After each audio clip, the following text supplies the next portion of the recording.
out now. Welcome, everybody.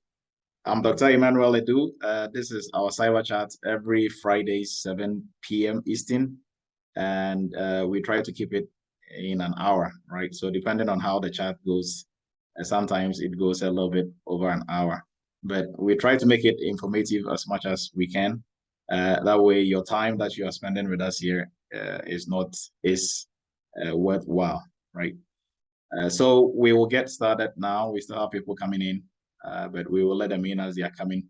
And this chat is by courtesy of Eretmis Academy. Eretmis Academy is a cybersecurity training institute based in New York. And we also run Eretmis Inc., which is a cybersecurity consulting firm. It's a QSA company, a PCI, a QSA company, and a cybersecurity consulting firm. And for everybody who might not be familiar with myself, I'm going to be your facilitator for this chat. I'm Dr. Emmanuel Edu. I'm a former United States Army captain. I'm the CEO of Eretmis Inc., a cybersecurity consulting firm. We specialize in PCI audits or assessments. Then we'll be talking about audits today.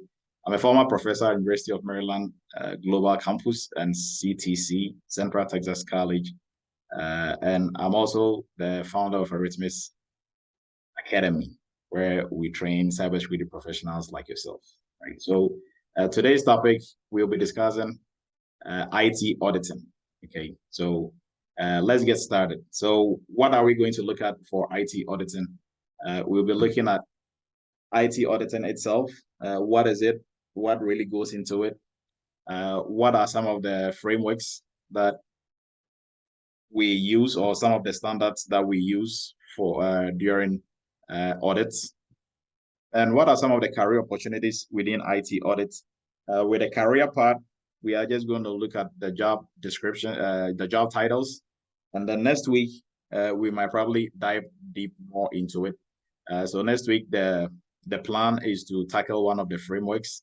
And we also talk about like the career aspect or career opportunities within IT audit. So let's move into what is IT auditing. I know most people are familiar with IT auditing or information security audits. So IT auditing and information security audits, they are not the same.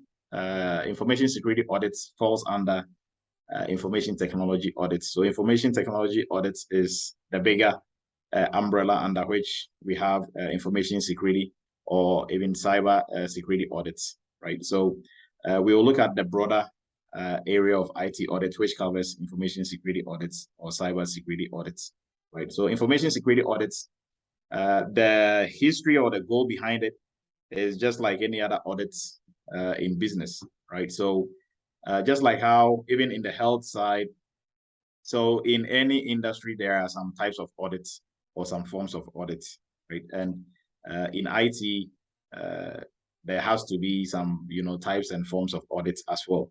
So audits, like we normally know, when you hear audits, we just, our mind automatically goes to IRS.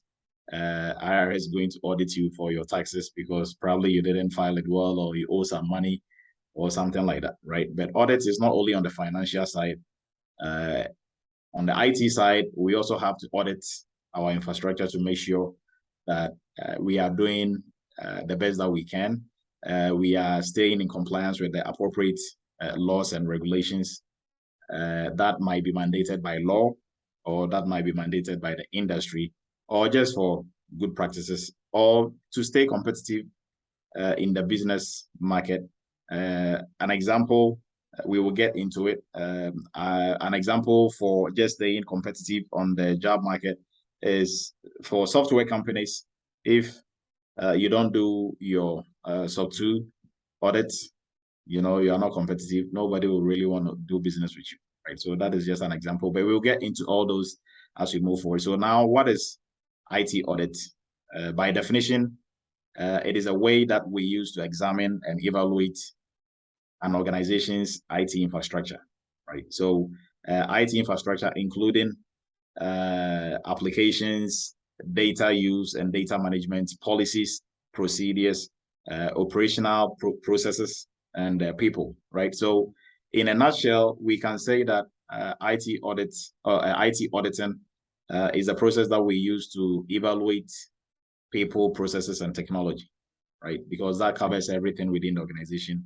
And security, information security borders on these three main elements in every organization, right? And anybody who's been, in the family for a while, out of the three, you know which one is the most vulnerable, right? Obviously, it's people, right? And the goal, like the overall goal in cybersecurity, is to reduce risks. So anything that anybody is doing in cybersecurity, be it pen testing, ethical hacking, analyst, right? Like whichever area of cybersecurity you find yourself, everything you are doing is to reduce risks, right? Help reduce risks to a very to an acceptable level per the risk appetite of the organization, right? And IT audits is no different, is the same. In IT audits, we do audits to help mitigate risks to a minimum or to a very minimal level for the company, right? And these audits, some are internally motivated, some are mandated by law, some are mandated by industry standards, and we'll look at them as we move forward. So in a nutshell, what are we talking about? The evaluation and the examination of your people, processes, and technology within your organization, or just your general IT infrastructure, right? Plus the people aspect of it, plus your processes. We are examining or we are evaluating it by a certain standard, and these standards might be standards that are set within the organization itself, or standard from external entities, or a standard that might be law, that has been passed into law by wherever you find yourself, right? Or standards that are mandated by the industry.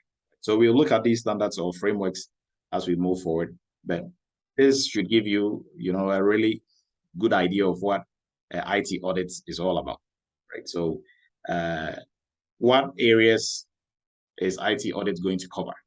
So within an organization or within an IT infrastructure, these are some of the areas that an IT audit is going to cover, right? So first, data security, operational security, network security, system security, physical security, right? So under network, we will include cloud security as well, right? So now everybody and their mom is moving into the cloud. So cloud is a big part of when we say network or like networking, unlike back in the day when it was your traditional network. Now cloud plays a very vital role in it as well, right? So when we look at data security, we are looking at data encryption. So for data in transit, data at rest, and data that is being used, right? For data that is being used, I mean, we can't really encrypt that data being used, but data at rest, we can encrypt data at rest. For data that is in transit, obviously, we cannot just let it travel in plain text. So we have to encrypt that as well. And we also talk about access control when we talk about data security. So we can protect our data if we don't implement a strong access control measure. Okay, so when we look at operational security, we are the operational side of this really borders on the governance side of the GRC that we looked at a couple of weeks ago, right? So operational security, we are looking at information security policies, procedures, and controls that we put in place. So this is more of an admin area. The data security side, still with the data security, there is some admin area there because everything that we're doing in terms of network access control, data encryption, and all that, it has to be first enforced through a policy, right, before we can actually do it. So, but for strictly operational, we are looking at the admin side of the house, right? Now we look at network security. So network security is also going to border on network access control, or like controls that we put in place on our network, antivirus configuration, your firewalls, your other nodes and devices and assets that might be on your network, And we look at system security. So system security, we are looking at patches or conducting patches and updates, account management, making sure that we are implementing the principle of least privilege, right? And then also we are implementing defense in depth. So, and now, we are also implementing zero trust, making sure that, we are doing everything possible to ensure that our systems are secured on the network. So system security will border on these things when we are looking at auditing, right? So for an auditor coming in, these are some of the areas that they'll be looking at. And we will talk about the different types of frameworks that are there and what really goes into them. But if you've really have had the privilege of working with most of the frameworks, you see that they are all the same, right? But they are all looking at audits from a different angle, right? So they are looking at like a compliance from a different angle. So that is what makes it a bit unique from each other. But the underlying principle and the things that we look at in audits, they are almost the same, right? So last one that we look at is physical security. Physical security plays a very vital role in cybersecurity, right? Most people might think physical security really doesn't have anything to do with cybersecurity, but if, let's say, we purchase the most expensive firewalls, we purchase the most expensive antivirus software, right? And we don't really protect the physical aspect of our company, and somebody gets into our company and just steals half of our service, right? Like, what do you think? How well do you think your firewalls are going to prevent the thief from stealing your service or stealing like your laptops? Firewalls can't really help you on that one, right? So although our logical or the technical or the technology aspect of security or like the technology measures that we put in place, they might be really on point, expensive, top of the top. But if we neglect physical security, all of that is going to go to waste, right? So physical security plays a very really vital role. So during audits, all the audits or all the frameworks that are out there that we use for audits, they all have an element that focuses on physical security, right? So name the framework and I'll be able to tell you where the physical security aspect of it is located, right? Now, for a company, what is the purpose of an audit, or for the auditor? I mean, obviously, like, the auditor has been qualified to do the audits for a reason, but for a company or just for the industry, what is the purpose of an audit, right? This is kind of similar to what are some of the benefits of an audit, but the main purpose for audits that are conducted within cybersecurity, information security, or just in IT in general, the main purpose of it is to check for information security audits. The main purpose is to check to make sure that confidentiality, integrity, availability are being enforced, right? And data security and privacy, not just confidentiality, integrity, and availability. Data privacy and also security in general is being enforced, right? So all the measures that have been put in place to help maintain confidentiality, integrity, availability, data privacy, and like security in general, every audit will check and test those controls that we have in place to make sure that those controls, they are really working, or they are effective, right? So that is the intent. Now, how would we know that these controls are effective or they are not effective? It will be based on the framework that we are using, right? So some frameworks will ask for certain, will outline ways that we have to do the protection of confidentiality, integrity, and availability, and data privacy. Another framework will come at it from a different angle, right? So that is the difference between, and all these frameworks, they focus on different areas or different types of data that they are trying to protect, or different type of systems that they are trying to protect, right? So an example, if you take PCI DSS, for example, the main focus is card holder data, right? So your credit card and debit card data that is being collected, PCI DSS audits it is being conducted to check whether the recipient of credit card and debit cards, which obviously are merchants and service providers. So any company that is accepting these credit card and debit cards, what are they doing with it in terms of protection? How well are they protecting it from attackers or hackers from getting their hands onto it, right? So PCI DSS audits will focus on just cardholder data. Now, when we take HIPAA will focus, or HIPAA focuses on personal health information. So when you go to the hospital, your health information, it has to be kept in a certain way. That way hackers don't get their hands on it. That is what the framework HIPAA, the audits, when we do audits and we are auditing you, like we are doing a HIPAA audit, the main focus there is PHI, right? For PCI, the main focus is cardholder data.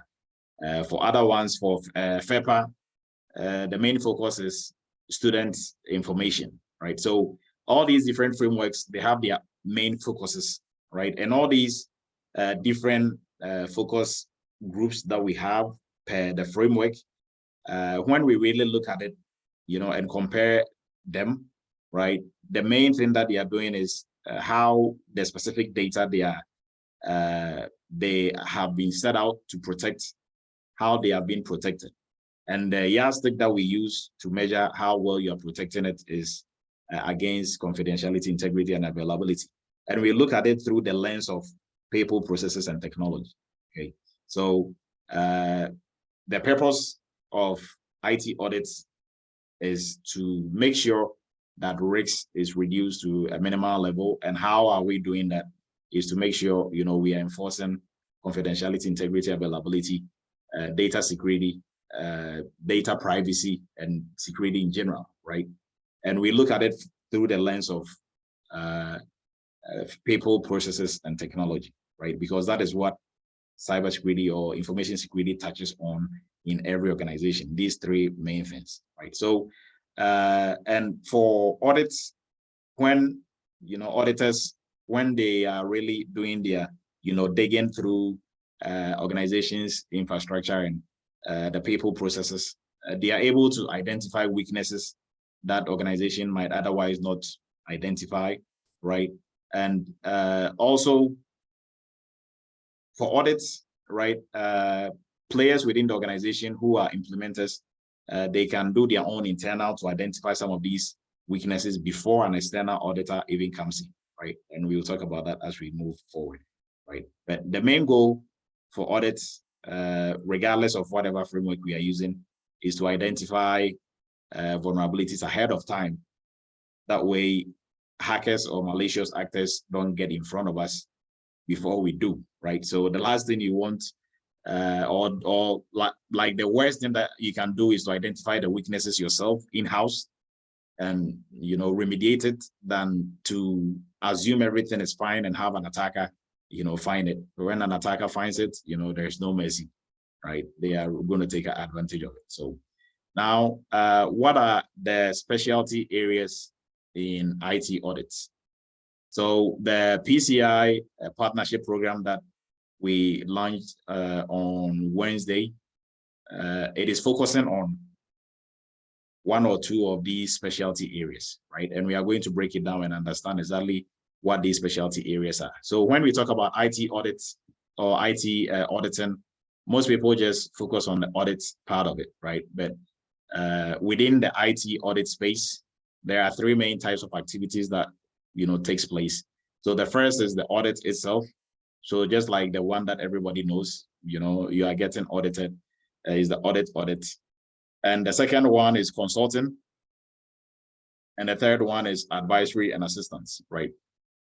So let's look at the auditing itself. So with the audits, you are using a framework and you are intentionally, going about identifying issues and making sure that all the requirements in the frameworks or in whichever framework you are using are met. And at the end of the day, you are going to produce a report, right? And the report is going to outline areas that the organization didn't comply or that they fell short right? And if they fell short, they are given time to rectify or to remediate whatever problem, that was identified. If not, then their report will be pushed to the appropriate authority that needs to have that report, right? So for the consulting part of it, just like the name suggests, consulting, it is still going to be, conducting an audit, but this time, this type of audit probably being sourced by the company itself, right? So it's not an external auditor who is doing your annual audits. This is going to be, similar. It can be an audit company, or it can be an audit consultant, or it can be a framework consultant. So just like what we are trying to do with the PCI partnership program, this is where we will be playing, right? So like this is the field on which we'll be playing is the consultant side. So, and that is why I was trying to let most of you know that you don't necessarily have to be a QSA company, or you don't have to be a QSA, an approved auditor in a framework to be able to consult in that framework, right? And that is what we are going to do in the PCI partnership program. So with the consultant part, still you are doing everything similar to the auditing side, but this time around, when you come up with a report, the report is going to have your observations and your recommendations, right? So you are going to make recommendations on how they will be able to rectify, or how they'll be able to remediate vulnerabilities that were identified, right? And if maybe any other practices were not, in line with organizational goals or whatever framework you are using, then they have to, follow your recommendations and your observations to, remediate that. So, but with the first one, with the audits, when that audit is done, the report is not going to have any recommendations or anything for you. It's just going to show you that you were not in compliance with requirement ABC.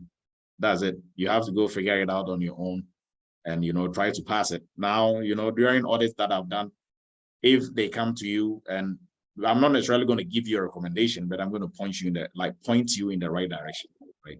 I can't give you a recommendation and then come back and audit you. That is conflict of interest, right? So if I told you to do A, B, C, D, and you did it, but you did it halfway, and I have to audit you, people might come up and say, oh, but you told us this, right? And it's not in my place to tell you what to do, right? I'm just going to tell you, you failed this portion of the audit. You have to, come back and come back and fix it, right? So, and I'll come back and do a follow-up.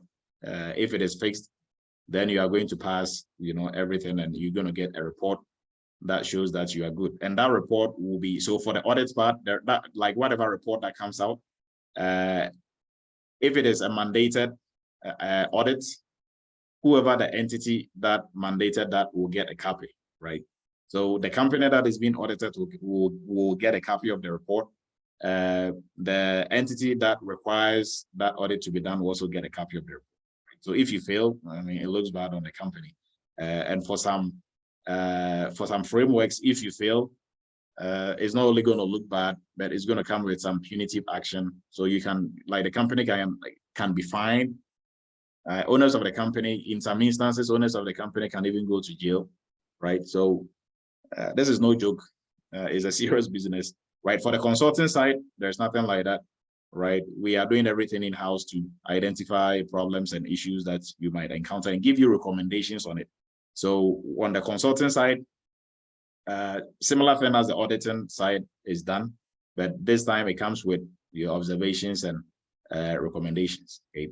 Now, when it comes to the advisory and assistance part, this part really deals with you working with the company all year long to ensure that they are staying in compliance with whatever framework they have to stay in compliance with, right? So you are there, still acting as a consultant, but more in an advisory role and assisting.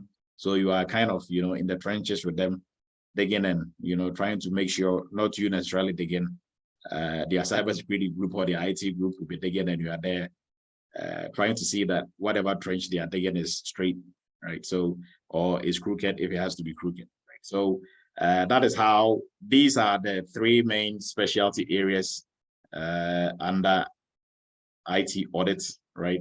There might be some other schools of thought or other, another school of thought on, other areas, but generally they all fall under these three that we looked at, okay? And now, what processes do we go through during an audit? So this is a very high level overview of the processes that we go through for an audit. The first one is planning, right? Without planning, I mean, nothing can really move forward.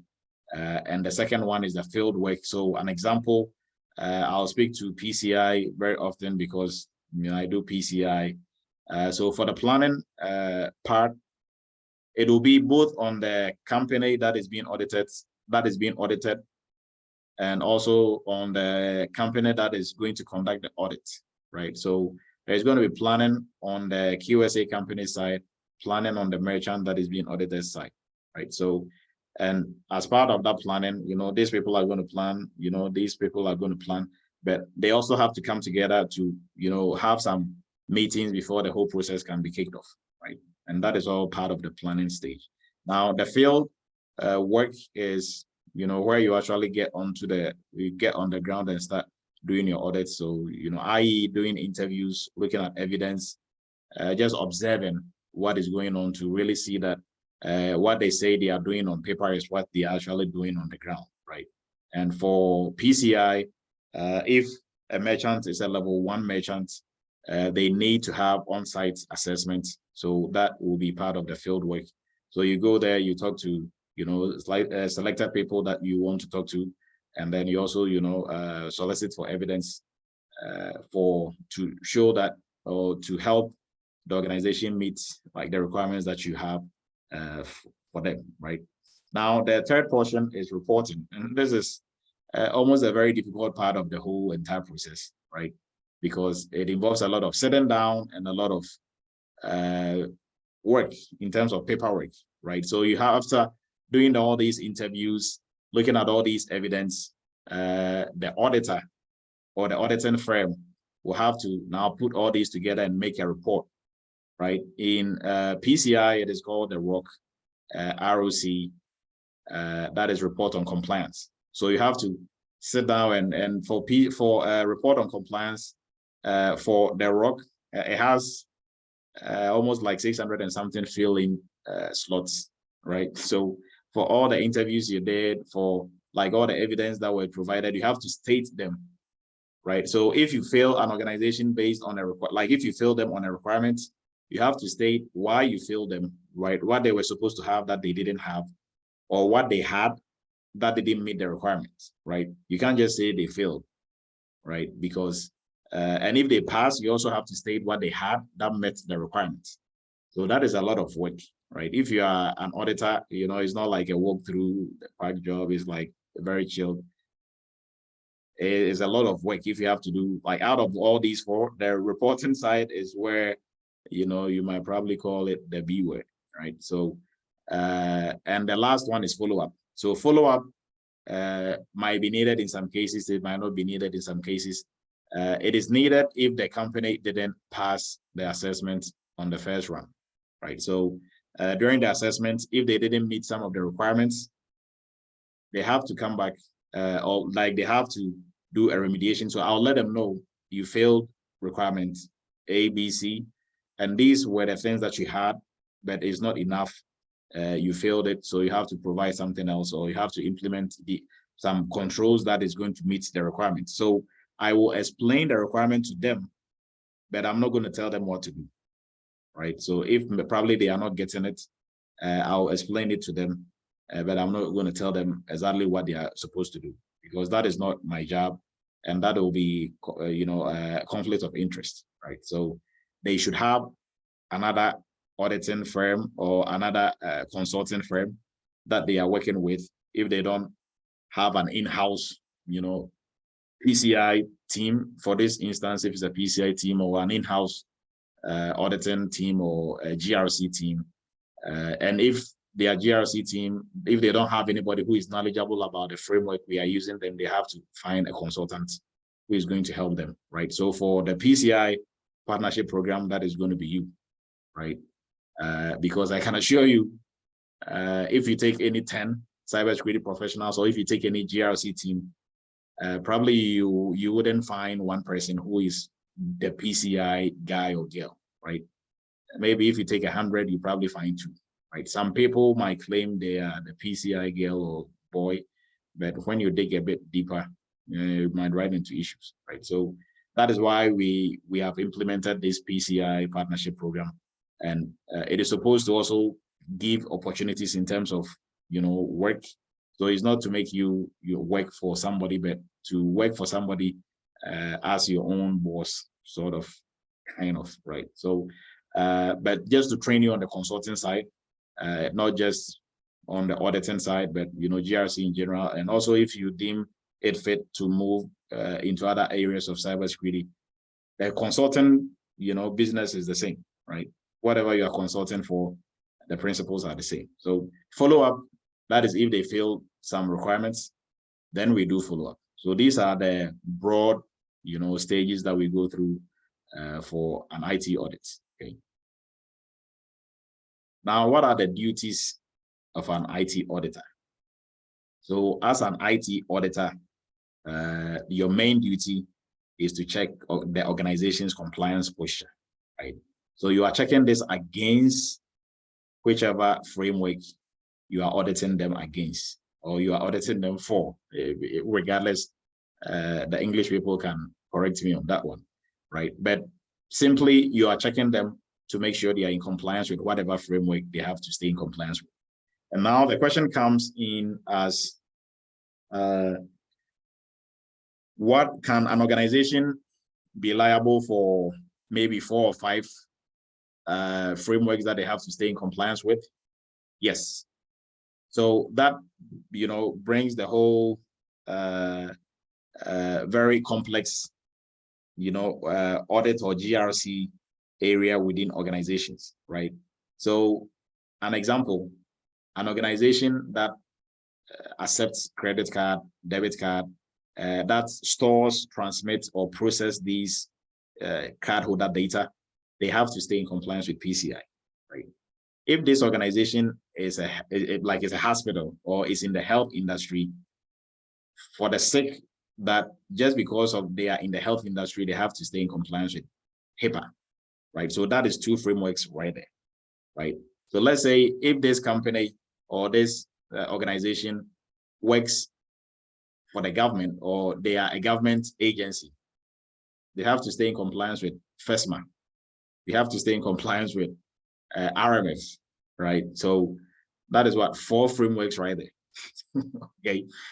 And if, like, let's say they also have their own software, health software that they are also selling to other entities, then they have to also stay in compliance with SOC 2, right? So one organization might have to stay in compliance with more than 2 or 3 frameworks, right? So whoever the GRC team is, they have to make sure they are working back and forth with the members within the team and assigning different frameworks to different members of the team, right? So it's always advisable to have an expert in each of the frameworks, right? So for all the job descriptions that you see, that will have a line in there. It's probably like an analyst job. It'll have a line in there that states that, oh, you should have, working knowledge of PCI, ISO, you have all of it. It's a working knowledge. You can, to be an expert in all of it, like it's going to take you years, right?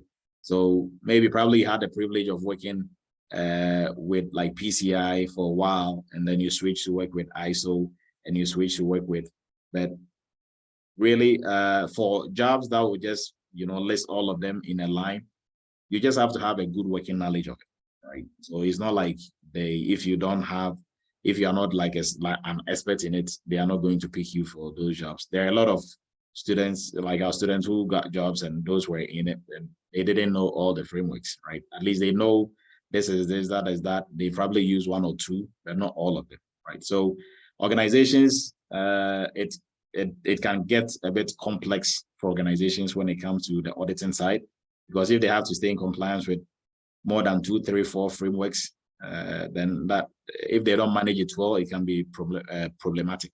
Right? So as an auditor, your main job is to assess the compliance posture of the organization. And how you do that is what we talked about earlier, right? So all these, like the compliance posture, simply in very simple terms, we are just trying to make sure that the organization is enforcing confidentiality, integrity, availability, data security, data privacy, and security in general, right? Now we have to look at what we are trying to protect, what the framework is trying to protect. So PCI is trying to protect cardholder data, HIPAA, health, PHI, that is your personal health information, FESMA, protecting government information, right? And like the list goes on, right? So if you understand this, it makes things a bit, easier, and you have a better appreciation of IT auditing, right? And before I move on, so for everything that I've been saying, right, during the audits, let me tell you exactly what happens. So there is a list of requirements, and the requirements are just maybe they have to implement multi-factor authentication. They have to do that. They have to do that. Right. So you as the auditor, you are going down this list, and you are asking them, hey, provide proof that you have implemented multi-factor authentication. They will bring the proof. And if based on your own judgment, so all audits, let me just put this out there. All audits, if I'm auditing you, right, whether you pass or you fail the requirements is based on my professional judgment, right? So whatever you have put in place, if I weigh it with the requirements, based on my professional judgment and my experience, if I think you met the requirements, then I check you off that you met it.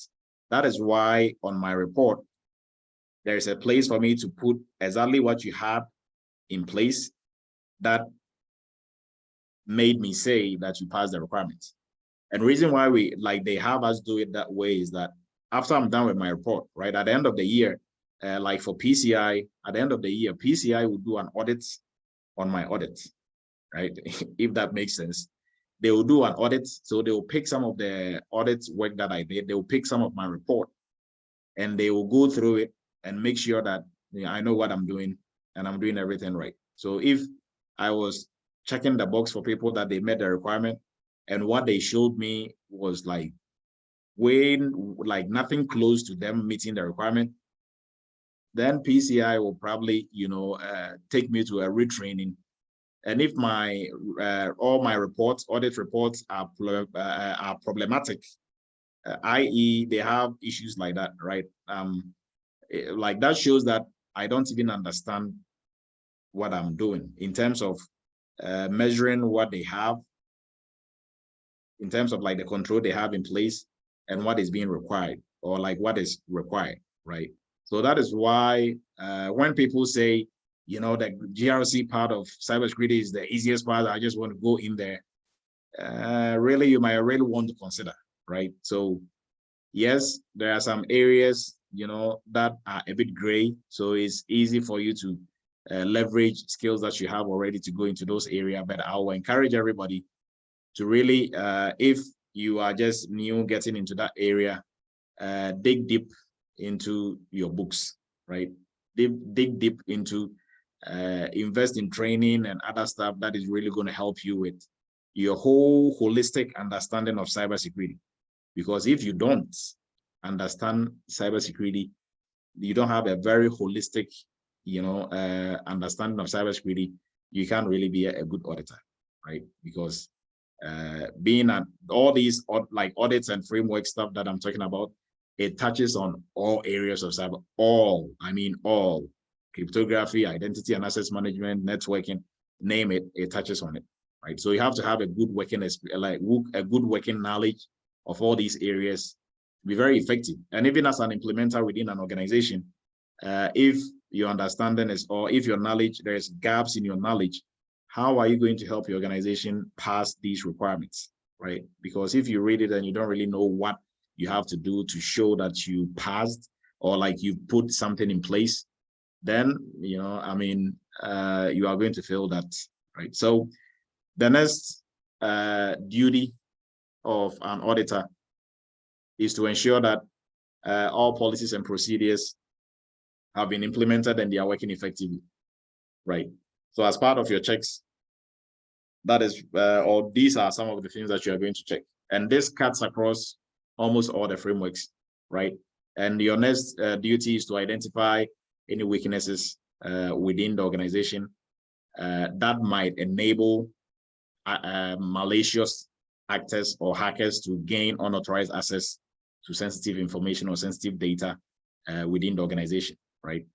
And even there are some vulnerabilities or there are some weaknesses within the system that might, that might help employees who might either on purpose or through negligence or accident, do something crazy that might, reveal or will reveal sensitive data, or they will have access to data that they are not supposed to have access to, right? So this is not by any means everything you have to do as an auditor, but just a general big general overview. These are the things that you have to do as an auditor. So for your organization, right, what is the benefits of an audit, right? Not an auditor. What is the benefits of an IT audit? So for IT audits, for the company, right, most companies look at it this way, and they just have to pass it and then that's it, right? And they are worried about if they don't pass, like what is going to happen. That shouldn't be the focus of the company.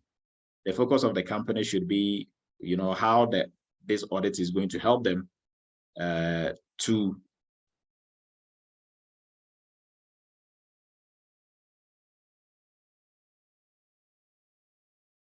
how this audit is going to help them to stay clear of attackers, right? So if this audit is done well and you pass the audit, one, your stakeholders and third-party companies that you are working with, they will have some confidence in you in terms of your security or information security. They will know that you are doing everything right? But if you fail, obviously you are going to get not so good of a working relationship with someone, and you might lose business. It might be bad overall, in front of your stakeholders. So organizations have to, one of the benefits is that the audits help them to identify vulnerabilities ahead of time, and they are able to remediate it before attackers get their hands on it, right? And two, it also let them know that whatever controls they have in place, either they are working or they are not really, doing what they are supposed to be doing. And they are also able to show stakeholders that they are at least following due diligence and due care, and they are meeting the prudent man rule in cybersecurity. So, and also the last portion of it, because I mentioned prudent man rule, if there is an attack or if there is a breach, which for every organization is a matter of when it is going to happen, but a matter of when, right? And if you're doing everything right, when it happens, the effect is going to be really, really minimal, right? So if an attack happens, if there is a breach, there's always an investigation, from either the government or the industry or, like whichever industry that the organization belongs to. Now, if during the investigation, what they look at is the prudent man rule, right? Did the owners or did the top management of the organization do their due diligence, and did they take due care in terms of, following best cyber practices or like information security practices? If they pass the audits, that shows that they did, right? So any punishments that has to be, given out because they were breached will be a bit minimal, right? But if they don't meet that requirement of following the prudent man rule, then obviously, they're going to be hit with a big fine, right? So an example, if you can research this, Capital One, they got breached in 2019 or 20. I'm not sure. I think 20, April of 20. I think 19. But long story short, they got fined for $81 million by the Department of Finance, right? And maybe probably this will explain to you, maybe they were not in compliance with some frameworks or some audits that they were supposed to stay in compliance with, right? And they were fined for the breaches on information security side, not on the financial side of like, or not on any of like the financial auditing side of the house, right? So this is serious business. Organizations have to take it seriously, but these are some of the benefits. Even if you are unfortunate to have a breach, you are still not going to get a pass, but at least whatever you are going to face is going to be a bit reduced. Okay? So now we are going to look at some of the audit frameworks that are used for audits, right? So within information security, these are some of the audit frameworks, not by any means all of it, but these are some of the audit frameworks. So the first one we'll look at is the NIST cybersecurity framework, right? So the NIST cybersecurity framework for our interns, they are very familiar with the NIST cybersecurity framework and NIST RMF. So NIST has a whole list of frameworks. The cybersecurity framework is a big one. 800-53 also big, 800-37, which is for RMF, 800-61, 800-69. There's a whole list of it, right? So, and also ISO 27701 and 27702. They are also some of the frameworks. So especially for ISO 27701 is ISMS, most organizations will have to follow these. So for for the frameworks that are required by law and the ones that are required by industry, I'll probably briefly talk about those. So for NIST cybersecurity framework is not mandated by law for the corporate side, but for the government side, they have to follow it, right? DIS and FESMA and RMF, they have no choice but to follow it.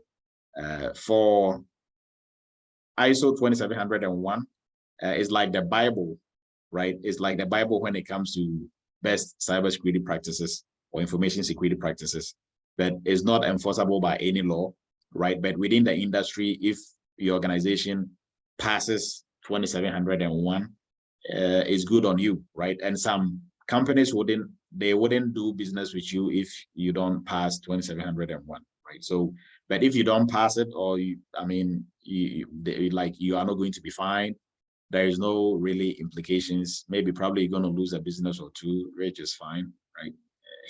If you have a lot of money. But so, and also for SOC 2, that is Service Organization Control, Type 2 audits. This is also not enforceable by law, right? It's best industry practices and standard. Mostly for software companies, if you are not in compliance with SOC 2, you are not competitive, right? If I have to, purchase a software that my organization is going to use as part of my third-party risk management, if you don't, I'll ask for your SOC 2 report. If you don't have it, or you are not in compliance with SOC 2, obviously you're just taking yourself out of the competition, right? So it shows, if you have it, it shows that a third-party auditor has, assessed your security posture and they say you are good. Okay. Now, the next one that this might not be familiar, like most people might not be familiar with this, but it's a big one if you play in the corporate side, which is the electric power generation side, right? I think Eretmis did a project on this one for New York State. So this is the North American Electric Reliability Corporation, critical infrastructure protection, right? So all that this framework does is, this is a suite of frameworks. I think it's about almost 15 or 12. Don't quote me on it, but everybody can look it up. NEC CIP, right? It's a whole list. So it's not just one. It's like a bunch of frameworks that come together to to form this. I think like the one that we were using for the project was probably version 4.0. I'm not like, I really don't remember. It's been a while, but yes, but this is, I mean, it just has to, it applies only to the electric corporations within states and within the country, right? So it's not something that anybody in the corporate side uses, but it has some really good, some really good best practices, right? But most of these are also borrowed from ISO and SOC, and so all these frameworks, they kind of borrow from each other, right? So, but HIPAA, everybody probably is familiar with HIPAA, right? HIPAA, it applies to all the players in the health industry. So if you're an insurance company, if you're a hospital, you are like a dentist, clinic, like whatever you are doing within the health industry, you have to stay in compliance with HIPAA. Right? Now, GDPR is General Data Protection Regulation, and this applies to countries or like corporations or companies within Europe. Right? This is a data protection regulation for Europe, right? In the United States, we don't have one single data protection law. Different states have their own, like California have CCPA. I know Virginia came up with one of late. New York is working on one. So like everybody is doing their own thing when it comes to data privacy. But for Europe, they have one, which is GDPR, right? And now we look at FESMA. So FESMA, it pertains to the government side, right? It's Federal Information Security Management Act. Is a law. So if you are a government agency and you don't follow this, there can be bad consequences. Now, PCI DSS, Payment Card Industry Data Security Standard, is mandated by the payment, is mandated by the card brands, right? So the card brands, they are the owners of PCI. And if you don't follow PCI DSS, they might take your capabilities of being able to take payments through credit or debit cards, and they can even fine you, right? And now the last one we look at is FEPA. So FEPA is also a government act that is for the education side of the house. This pertains to how students' information are supposed to be kept within the school, right? So that is FEPA. So now let's look at some of the job titles. No, we are going to look at certifications first, and then we jump into job titles. So for what are some of the IT auditing certifications or information security auditing certifications that are out there, right? So there is a whole list out there, including SIM and CISSP. So we have CISSP here, but if you really want to look at strict audit certifications, I wouldn't add CISSP to it, right? But anyway, these are like what we've listed here. They are, I would say, like the main IT audit certifications or information security, not just IT, information security. So you have the GSNA, you have CISA, CISSP, not so much.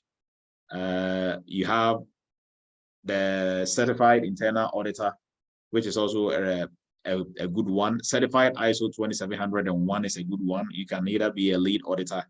So for this certification, they have implementer, they have lead auditor and internal auditor. So any of internal auditor or lead auditor will be good. They have IRCA's, ISMS. So this is still the ISO 27001 auditor, right? But this is administered by IRCA, right? So it's an organization. I think it's one of those audits organizations that are out there. So these are some of the certifications when it comes to IT audits.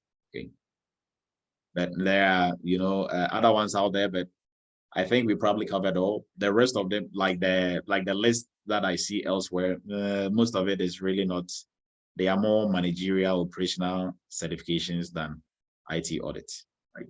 So for IT audit job titles, there is a whole list of it, right? But this is just some of it. So IT auditor, IT or auditor senior, junior IT auditor, information security auditor, information assurance analyst, auditor on the back end.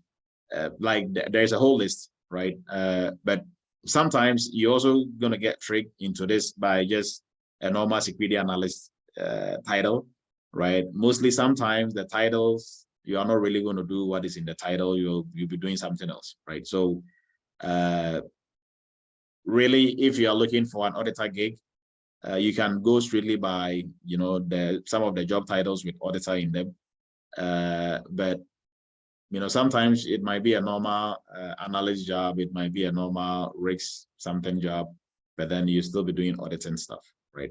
So for all these within the company, you are either going to be an implementer or you are going to be an internal auditor, helping the company to stay in compliance, right? So before the external auditor comes, you are going to be the one who is, you know, going down the list of the requirements, making sure that you have everything that you can use as proof that you are staying in compliance with, you know, what you have to stay in compliance with. Okay. So any questions, please, if you have a question, you raise your virtual hand or you put it in the chat and we will address your question as we move on. Okay. And all our data will be posted in the chat, so you'll be able to have access to it. And for anybody who is interested in the coaching program, today is 30th, so I think today is the last day for the 99 per month option. After today is going to go back to, I think, 140 or something, 139. So we want massive participation because we put it at that price just to, you know, have almost everybody in the family on it, and it's going to be really really awesome because it's going to be kind of like a mini workshop slash apprenticeship slash internship that will be going on for the next 6 months plus, right? So any questions for the group before we break for today? Okay, I have some questions in here. When does the coaching program start? So the coaching program is going to start not this Monday, but this Monday's next. So because we are putting everything together and people are still coming in. So when we reach the cap we are looking for, then we are going to start. Okay. Oh, so Bernard is asking if we have in-person lectures or only virtual. So our no, we don't have in-person lectures. It's all online. So we have live online sessions and just online sessions. Okay. Lumen is asking something. Let me just go up the list. Okay. Francis is asking, are all IT auditors audits conducted manually or some of the activities are conducted automated? So to answer that, when you say manual or automated, regardless of which, how you look at it, it is going to be manual, right? So you are going down a list of requirements and you are checking them off and you are putting your notes in there. So you can print it out and write it by hand, but when you finish, you have to type your report. Or you can have a software with that, you know, already in it. In Eretmis, we have some in-house one that we use. You can have one that you just type in as you go along, right? So I don't know if that is what you call automated, but regardless whether you are writing or you are typing, it is going to be manual. Yeah, I was okay. I was asking if there's any software out there that can bridge that particular gap, since it looks like it's a very tedious task. Yeah, but yeah. My answer is there is no way around it. You have to go line by line, right? So like there's really no way around it. You have to observe whatever evidence they are providing, you know, examine it. If it meets the requirements, you have to state on the side of the requirements, this is what they provided.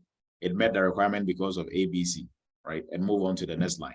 So whether you are typing that or you are writing it, like whatever you are doing, there is nothing that is going to automate this.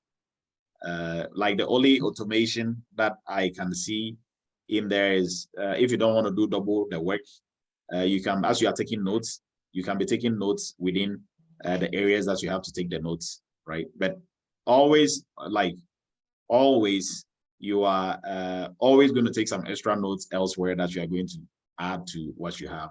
So mostly for automation, I don't really see where automation is going to come in, because you have to analyze everything by yourself. No software can do that. So, and also okay, so let me just also add to that. So some of the tools that some of the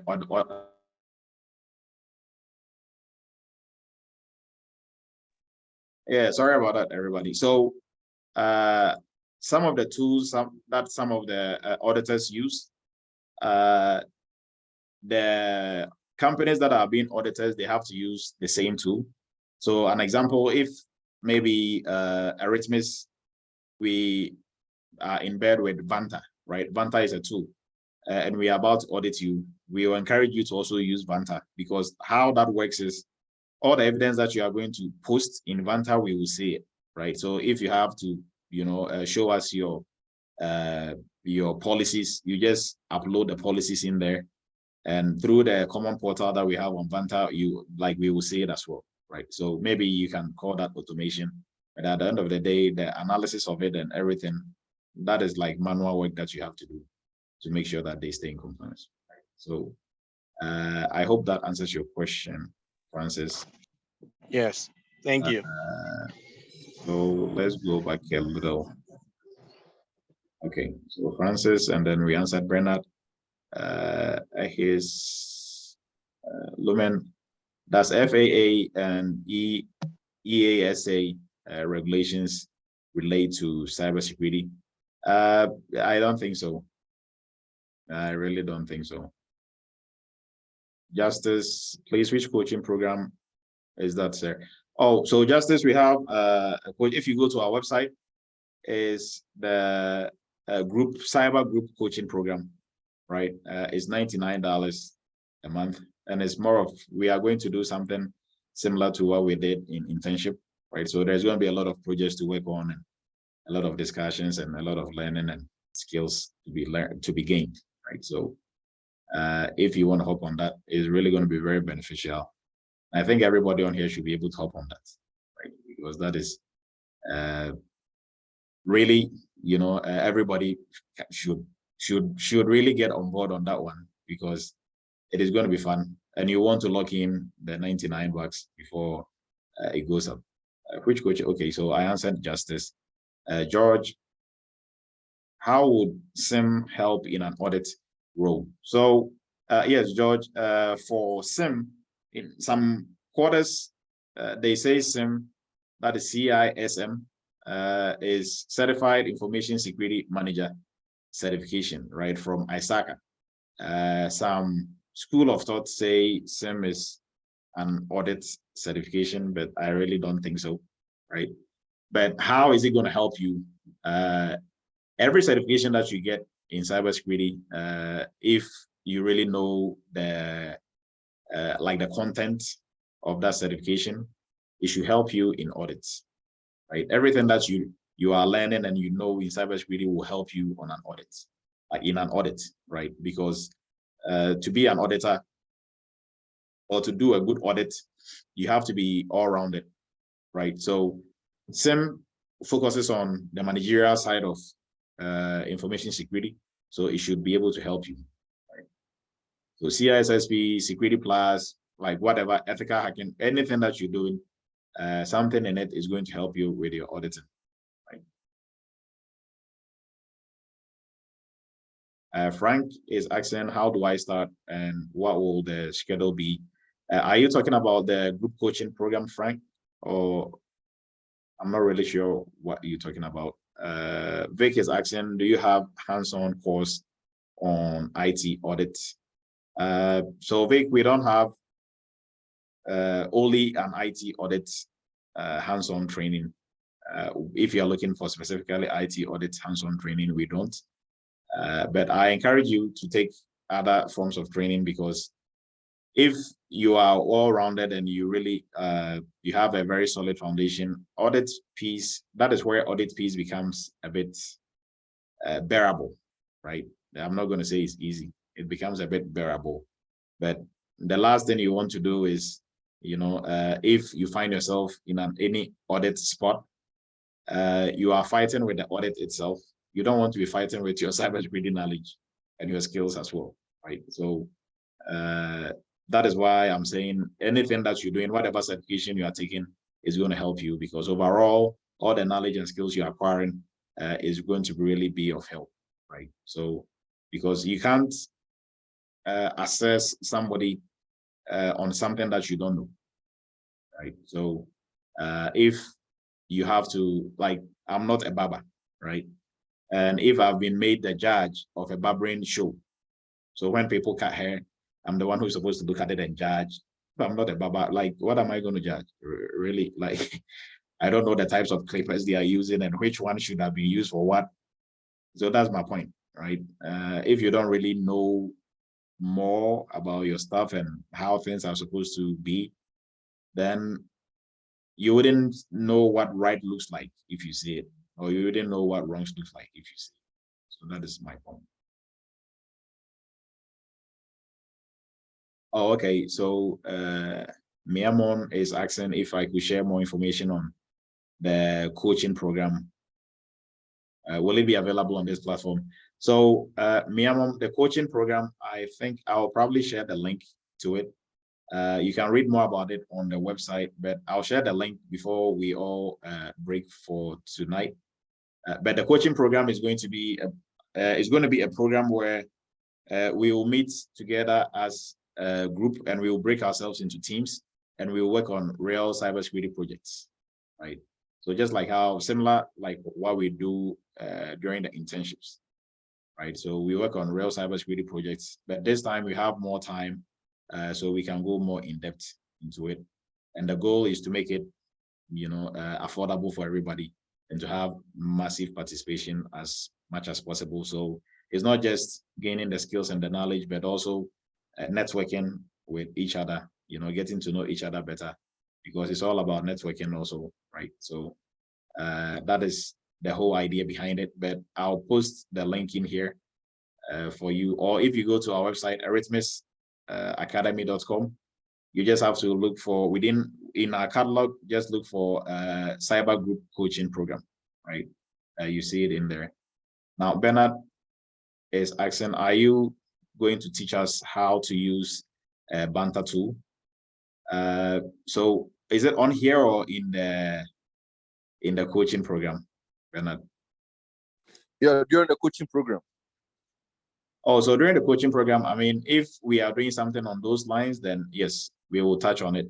An example, during the internship, so in the internship is not strictly on, we don't do strictly tools, but depending on what we are doing.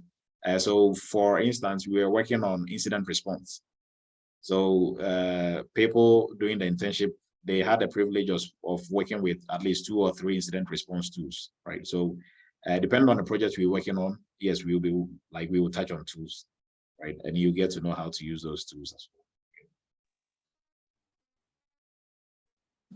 Thank you. And Victor is asking, could you please give me one difference between an auditor and cybersecurity? So, but let me try, but I'm not really clear on Victor's question.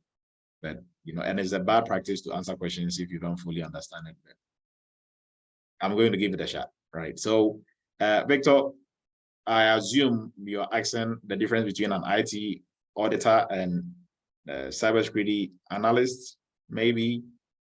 So the difference. Yes.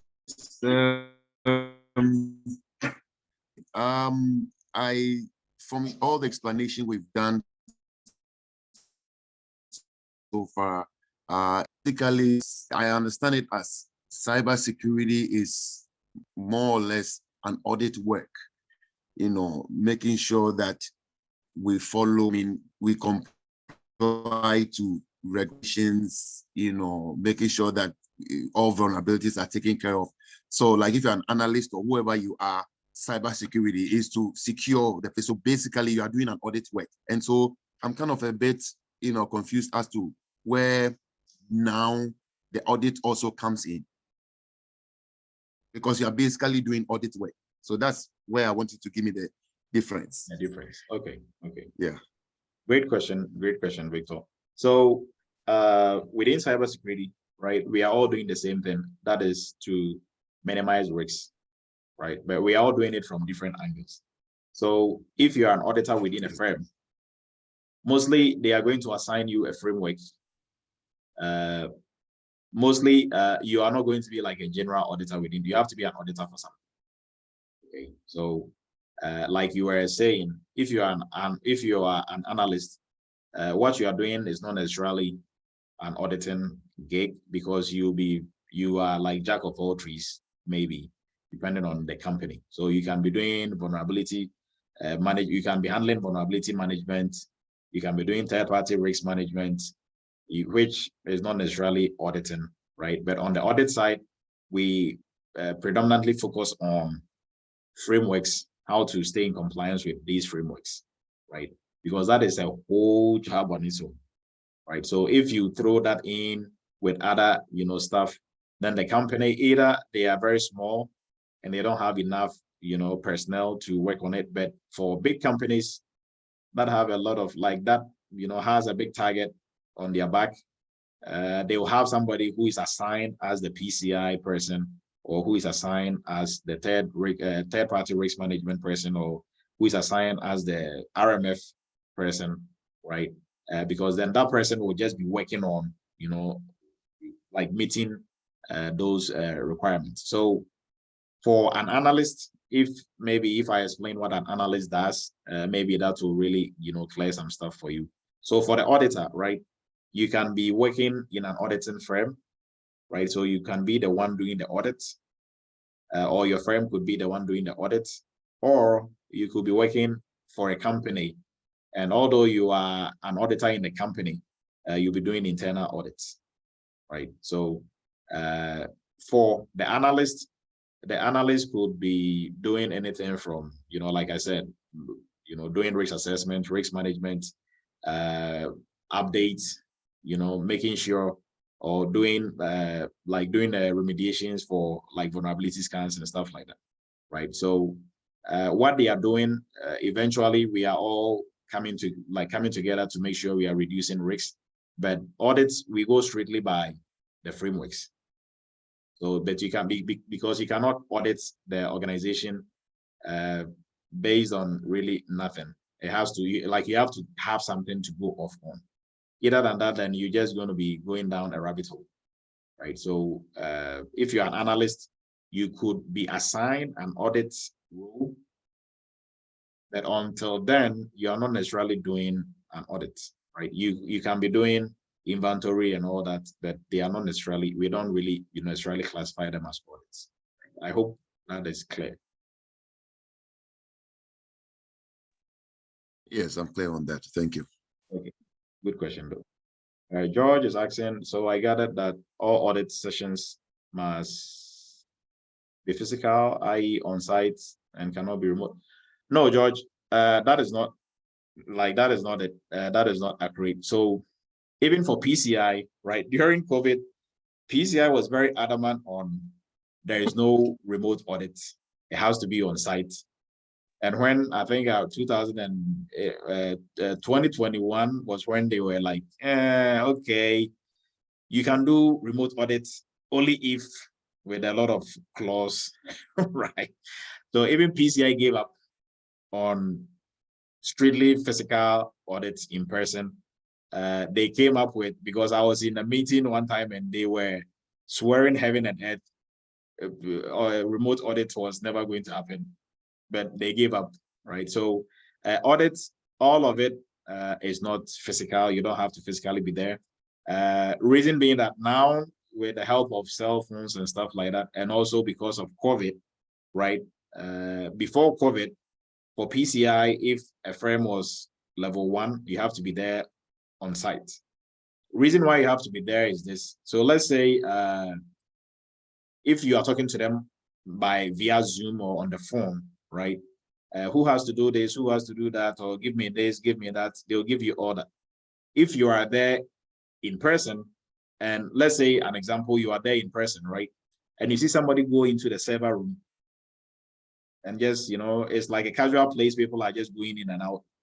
You might observe that and ask them, so why are they, oh, is the lawnmower, he just went to put the lawnmower, and the lawnmower just has access into the server room just like that.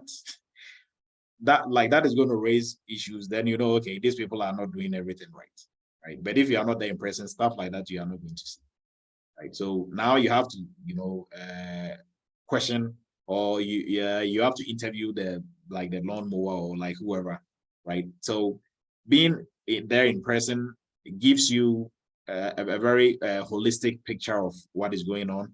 But now because of COVID, we do audits virtually as well. So if maybe probably they have to, they're supposed to have some multi-factor authentication in their physical log, they are supposed to have something with maybe you know, like a biometrics or something. You can have them take a video of it, them really practicing, or take a video of it in action, right? And they'll send it to you. And the downside is that they can take a video of anything, you know, from elsewhere and send it to you. But you know, at the end of the day, whom are they deceiving? If you send that to me, I'll sign you off. You are good. But if attackers come, guess who is not going to be good? Is you, right? So audits now, you are allowed to do remote as well. I know SOC 2, they do remote, so you don't necessarily have to be there in person, right? And now some companies are not, some companies don't even have physical presence. So for such companies, where are you going to go, right? It's going to be remote. So I hope that answers your question, George. Oh, Frank is the cybersecurity course, the whole cybersecurity program. Yeah, Frank, so for our cybersecurity entry-level course, it is open enrollment, so you can start at any time, if that was what you were asking. Yes. Yes. Okay. Yeah, you can start at any time. So is there a link? Yes, I will put a general link in here. So if you go to the website, look for, if you go to eretmisacademy.com, look for the course that says cybersecurity entry-level course. Right. But the link will be emailed to everybody. Oh, it will be emailed to everybody. Okay. So it will be online program, and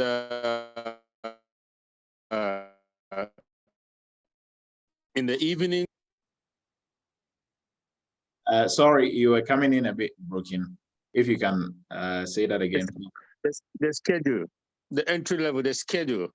Mm-hmm. Oh, so the entry level, it is online, self-paced, but you still have one-on-one if you need one-on-one tuition, right? So let's say you go through a lesson, you have some questions, you can always reach out, or you can make an appointment on Zoom like this, and we do one-on-one sessions on Zoom, right? But either than that, you know, you've been set loose, so you control how many hours you put in, so you can just keep going. We don't control, you know, how many hours you put in a day. So if you put in more hours, obviously you'll be able to finish earlier than the 3 months that we anticipate you finishing, right? So we anticipate that it's going to take you 3 months, but it can take you maybe 2.5. When we used to do live session for the entry-level course, we did it within 2 months, but we were doing live sessions every day. So we're doing 2.5 hours a day for 8 weeks. Right. So if you study that way, you'll be able to finish in 2 months, right? But if you study an hour a day-ish, you'll be able to finish in 12 weeks. So the basically, website, I'll be studying on my own. Not really. You are not studying. So it's self-paced. For the content, you are going through the content on your own. Video lessons with lesson notes. But on your own, there is no help, right? But now if you go through maybe, let's say, GRC lesson, and you have some questions, you can always reach out, WhatsApp, on the phone, or you can make an appointment on Zoom. There's a link to make an appointment. So you choose the time and date that best suits you, and then we'll meet on Zoom and take you through, right? So, but that is not studying on your own, because we are taking you through it if you need help, right? But we have set it up in that way. That way, if you work at night or during the day, wherever we put the live class, if it was a live class, you are not going to miss it, right? Because what we ran into was some people were working during the night. So they were good for the live class when it was like midday, but then all of a sudden their shift will change to day. And now they are missing like a whole month of class, right? So if it is online and you have the added benefit of you can always reach out, or we can do one-on-one tuition when you need it, then it will suit you whether you are working day, night, weekends, you know, like whatever your schedule is. And I think that has helped like a lot of people to go through it who might otherwise not been able to go through it if it was just really live. Right? So, but for the PCI, we have a combination of live and online as well, right? And with both is the same. If you're doing the online, you still get one-on-one tuition if you need it, right? But for all our internship, our internship, we do it more of apprenticeship. So we teach you still in classroom settings like this, and then we cut you loose to go work on the project with your team. Once you're done, you come back. If it's good, we move on to another project, right? That we're doing real world cybersecurity projects. So for either PCI training or normal cybersecurity, and that is how we do it, right? So for PCI now we have both specialist and the expert. We have the online versions out. So on the website, you can check out the PCI, but in front of it is going to be either the live option or the online option. Either one that you choose, you are still going to be in the live option once, you know, we are moving everybody live. Or even when we get into the internship portion, it is going to be live. So, but the beauty about the online is you can speed up the online and catch up with everybody else who is doing the live class, right? And then do the internship with them, right? So if, for example, let's say the expert course is going to take you 4 months if we do the live session. But now you can, because we have the online version, you can cut it, you can finish everything, cover the content in 2 months, and then you meet the class that started way ahead of you, 2 months ahead of you, and still get the and still do the internship, right? So that is the beauty of it. Go ahead, Lumen. Thank you very much. Thank you. I'll get in touch. Okay. Please. Thank you. Thank you, Mr. Edu. Me, I only have one concern. Let's say I am in a mentorship program, and then I get into the second program that you're gonna offer us, the partnership program, and then I want to get into the DSS. How's that gonna work for us? Because I love all your programs, so I don't know. Okay, so yes, so we try not to make the programs overlap, or you are going to spend too much energy on one and not the other. So the PCI DSS partnership program is a business program, not necessarily a cybersecurity, you know, training or PCI training. It's a business program that borders on PCI, right? So now you are learning business and PCI kind of together. So that is not going to replace somebody who wants to be a PCI subject matter expert, right? Okay. Because with a partnership program, you are not going to be a PCI subject matter expert, but you are going to be a PCI business subject matter expert. Okay. Okay. Thank you. Thank you. And I think there was a last question on here. On the website, there are 2 different courses, PCI DSS, a specialist course and an expert course. What is the difference? Yeah, so the difference between the expert and the specialist course is this. With the specialist, we are training you to be an implementer within an organization. So organizations that have to stay in compliance with PCI, they need people like you who are going to be the subject matter expert who is going to help them stay in compliance all year long. Because with audits, although audits are done every 12 months, it is not just passing the audits, but staying in compliance all year long, right? So they need somebody who is a subject matter expert who will help them during the audits coordinates between the company and the auditors. And when the audit is done and they pass, still make sure they are meeting all the requirements as the year, goes, by. Now, with the PCI expert, you are going to still know how to be an implementer, but on top of that, we are going to teach you how to be an auditor, right? So you can work either in an auditing firm or work in any company that has to stay in compliance with PCI, right? Whereas with the specialist, we are training you only to work in a company that has to stay in compliance with PCI. Not necessarily, you are not going to know how to do the PCI audit. You are going to know how to be an implementer within the company, right? So that is the difference between the two. So somebody who will do the expert, you have the knowledge of the specialist, and on top of that, you have the knowledge of an auditor as well. Right? So that is the difference between the two. I hope that is clear. So without any more questions, I think we are going to end it here. I appreciate everybody's time. Like I always say, you could have been anywhere. It's Friday night, but you chose to be here. And I appreciate, the efforts you are putting forth to improve yourself professionally. And I assure you, you being here every day is going to pay off, or every weekend is going to pay off, right? And if any of you have any specific topics that you might want us to tackle on Cyber Chat, you can, email me. Most of you know where to find me. It's easy to find me, either on the phone or anywhere you want to find me. So just, you can also put it in there. We will tackle it. We have made this a big forum to help our own, right? To empower ourselves, knowledge. And this is not just knowledge, this is applicable knowledge. So if you take advantage of it, it's going to be very powerful. And we are, our goal is to build an army of cybersecurity professionals, which you are one, right? So have that in mind.